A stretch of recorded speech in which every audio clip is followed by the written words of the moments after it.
Isso aqui foi a matéria divulgada hoje pela Folha de São Paulo. Olhem só, processo sigiloso revela erros e contradições de Moraes em uso de órgão do Tribunal Superior Eleitoral. Por que contradições? Por que erros?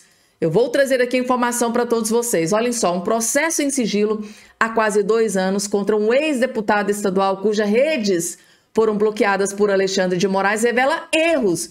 O uso informal do órgão em combate à desinformação do TSE pelo ministro e contradições nas explicações dadas por ele após as primeiras reportagens sobre o tema. É aqui que pega, que deu ruim para o Alexandre de Moraes, porque ele disse que não há erros, mas a Folha de São Paulo acaba de explodir um erro e contradição gravíssima. Vamos entender aqui para vocês compreenderem.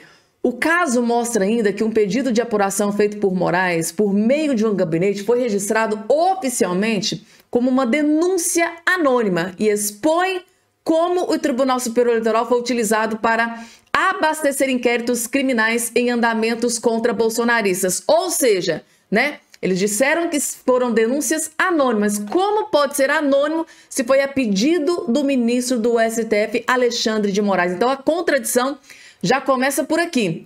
Procurado e informado sobre o teor da reportagem por meio de sua assessoria, o ministro do STF não quis se manifestar. Então ele teve aqui o direito de defesa na Folha de São Paulo, mas não quis se manifestar.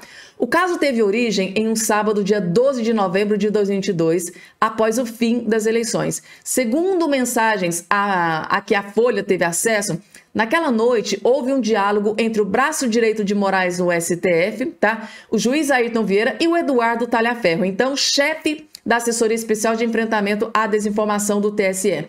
Às 22h02 daquele dia, Ayrton enviou por meio do aplicativo WhatsApp 3 arquivos para Talhaferro relativos a manifestações convocadas contra ministros do STF que participariam em Nova York nos dias 14 e 15 daquele mês de um evento privado promovido pelo LIDE, grupo do ex-governador João Dória. Aqui, gente, a partir de agora a coisa começa a se agravar. Os arquivos continham um vídeo em que era destacada a localização do hotel onde os ministros do STF se hospedariam e 2 posts, um com o endereço do hotel e outro com o anúncio sobre o evento acompanhado da frase: máfia brasileira, Eduardo, por favor, consegue identificar e bloquear? O ministro pediu, obrigado. Ou seja, tá? O ministro pediu, não era uma denúncia anônima. Então aqui, vocês entenderam aqui onde está a contradição? Vocês entenderam que esta fala, Eduardo, por favor, consegue identificar e bloquear? O ministro pediu, obrigado, escreveu o braço direito de Moraes a Talhaferro. Urgente, tá? Em razão da data, acrescentou brevemente. O assessor do TSE avisou que estava retornando a São Paulo para Brasília e que faria o relatório. Às 23h09, pouquíssimos minutos depois, Talhaferro mandou uma mensagem para o Ayrton ressaltando o fato de as postagens não terem relação com o processo eleitoral. Só não sei como bloquear pelo TSE, porque não fala nada de eleições, disse ele. No mesmo minuto, o juiz instrutor respondeu, sem tratar da dúvida, mas perguntando se os autores das postagens tinham sido identificados. Talhaferro disse ter conseguido identificar apenas um candidato do Paraná. Entendi. Pode enviar para mim um relatório simples, inclusive dizendo que não ter como identificar os outros 2. Bloqueio pelo STF, pediu o Ayrton. Ele bloqueia assim através do STF. Às 23h54, Talhaferro enviou um relatório. Em vez de registrar oficialmente, né, que o pedido havia sido feito pelo próprio gabinete de Moraes, o documento do TSE afirmou que o material fora recebido de uma forma anônima e que o relatório tinha sido produzido a pedido de Marco Antônio Vargas, juiz auxiliar do TSE. Como, gente, anônimo, se isso aqui foi pedido pelo próprio ministro Alexandre de Moraes? Por isso, divergências, né? No momento do pedido do relatório, no entanto, Vargas estava em voo. Ele só voltou a responder a mensagem às 23h11, quando é avisado por Talhaferro. Estou fazendo um relatório para o STF. Está aqui o documento. O documento do TSE também foi enviado com um erro sobre a autoria das postagens. Ao analisar as 3 imagens objeto da demanda, Talhaferro disse que não tinha conseguido identificar o autor de das 2 delas. que tratavam das hospedagens dos ministros e apontou Homero Marquise, então deputado estadual pelos Republicanos no Paraná, hoje no Novo e não mais deputado como responsável pela terceira imagem. No entanto, a postagem de manchete limitava-se a um panfleto chamado né, a comunidade brasileira aos Estados Unidos, dizendo que os ministros do STF estariam... Ou seja, ele estava colocando ali, gente, o Marquise, tá? O Homero Marquise, ex-deputado estadual do Paraná, ele colocou uma postagem pública que já havia sido publicada, porque ela era pública, por outros também, não só por ele. Aí o Alexandre de Moraes cismou exatamente com ele.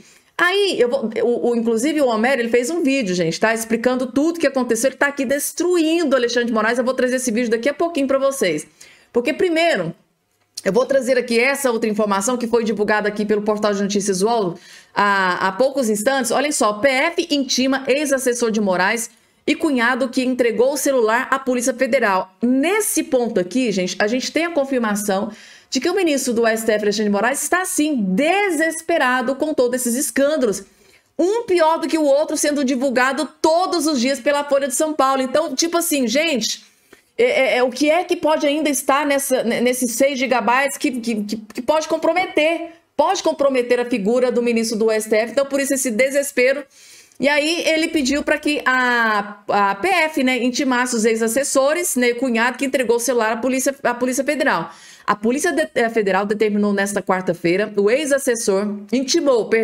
Polícia Federal intimou nesta quarta-feira o ex-assessor do ministro Alexandre de Moraes, do STF, o Eduardo Talhaferro, sua esposa e seu cunhado Celso Luiz de Oliveira, para depor, né, na quinta-feira de 22 sobre os vazamentos de mensagens do WhatsApp de Talhaferro revelados pelo jornal Folha de São Paulo. O que aconteceu? A PF quer ouvir os 3 sobre os vazamentos. A pessoa que mais tem interesse nisso aqui, gente, é o ministro do STF, Alexandre de Moraes. Com certeza ele quer saber o que mais tem nessas mensagens que pode comprometer, que está aí jogando o nome do ministro Alexandre de Moraes na lama. É claro que ele está desesperado, está intimando até a Polícia Federal para pedir que seja feita ali a intimação, né, para verificar o que mais tem em poder aí da Folha de São Paulo, tá? Então tá aqui. Foi aberto inquérito a pedido de Moraes. Gente, prestem atenção nisso aqui. PF quer ouvir os três sobre vazamentos. Foi aberto inquérito a pedido de Alexandre de Moraes. Vocês estão entendendo, gente, por que é que o homem está desesperado? Ele pediu, né, que a Polícia Federal abrisse o inquérito para investigar os seus ex-assessores. Inclusive, um desse assessor, que é o Talhaferro, foi um que foi mandado embora pelo gabinete do Alexandre de Moraes, sem nenhuma chance de tentar se justificar para tentar continuar no cargo. Não, gente, foi descartado do gabinete do Alexandre de Moraes. E a desconfiança, né, do gabinete atual do Alexandre de Moraes é de que ele possa estar ali se vingando, né, por ter sido mandado embora sem nenhuma consideração, sem nenhuma chance de conseguir continuar no seu cargo. Então, foi pedido, né, foi aberto o inquérito a pedido de Moraes após o teor das mensagens de Talhaferro vir à tona. O perito chefiou a AED, da Associação Especial de Enfrentamento à Desinformação do Tribunal Superior Eleitoral, no período em que Moraes presidiu a Corte Eleitoral. A reportagem do UOL afirmou as informações com fontes ligadas ao caso que quiseram manter o anonimato. Ou seja, Alexandre de Moraes, isso aqui tudo por enquanto está em sigilo, né, de forma sigilosa, mas o UOL teve a informação de que realmente, de fato, o ministro Alexandre de Moraes pediu à Polícia Federal para investigar os seus ex-assessores. É claro que ele está desesperado, querendo saber as bombas que podem vir aí nos próximos dias. Perito pede adiamento. A defesa de Talhaferro afirmou ter sido surpreendido com a instauração do inquérito e solicitou ao STF o adiamento do depoimento até ter acesso aos autos. Agora, gente, a grande preocupação do Alexandre de Moraes são com as próximas bombas que poderão ser encontradas, né, nesses 6 gigabytes de informações. O que mais pode ser exposto pela Folha de São Paulo? Inclusive, até o Globo aqui também acabou de confirmar, intimado. Ex-assessores de Moraes pede acesso ao processo e remarcação de depoimento. Agora, gente, tá? A bruxa tá solta. Outra informação que eu preciso trazer para vocês, eu disse que o vídeo aqui ia ser bem completinho, né? Este aqui, gente, tá? É o ex-deputado cujo foco está aí dentro da Folha de São Paulo. Ele é o Homero Marquise, ex-deputado estadual do Paraná. Ele trouxe aqui um vídeo, gente, simplesmente destruindo o Alexandre de Moraes. Reportagem de hoje do jornal Folha de São Paulo revela que o caso da minha censura não foi apenas julgado pelo ministro Alexandre de Moraes, como também foi criado por ele. Ato criminoso de quem perdeu qualquer limite, por conta especialmente da conivência de muita gente. Quis o destino que eu estivesse hoje em Curitiba, trabalhando como advogado, no dia em que o jornal Folha de São Paulo revela que o ministro Alexandre de Moraes, do Supremo Tribunal Federal, que havia me censurado nas redes sociais, no cargo de parlamentar que eu ocupava, foi a pessoa que não só julgou o caso, mas que também criou o caso. O jornal revela que o ministro encaminhou uma publicação que eu havia feito, que ele não havia gostado, ao Tribunal Superior Eleitoral, pediu um relatório, ele próprio, ao Tribunal Superior Eleitoral.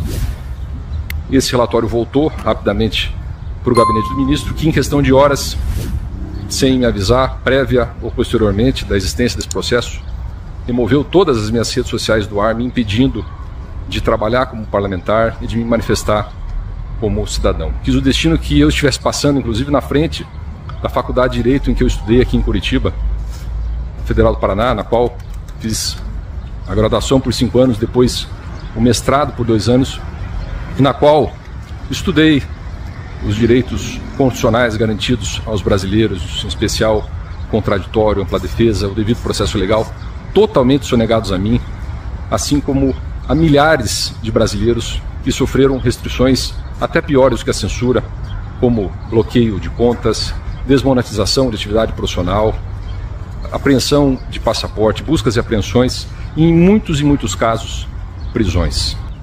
E eu já havia reagido a esses abusos, havia movido uma ação contra a União para me indenizar por danos morais pelo episódio. Eu havia conseguido uma sentença favorável na Justiça Federal de Maringá, mas também o próprio ministro Alexandre de Moraes, a pedido da AGU, numa reclamação, cassou a sentença e, mais do que isso, determinou que o juiz do caso fosse processado pelo CNJ, processo fosse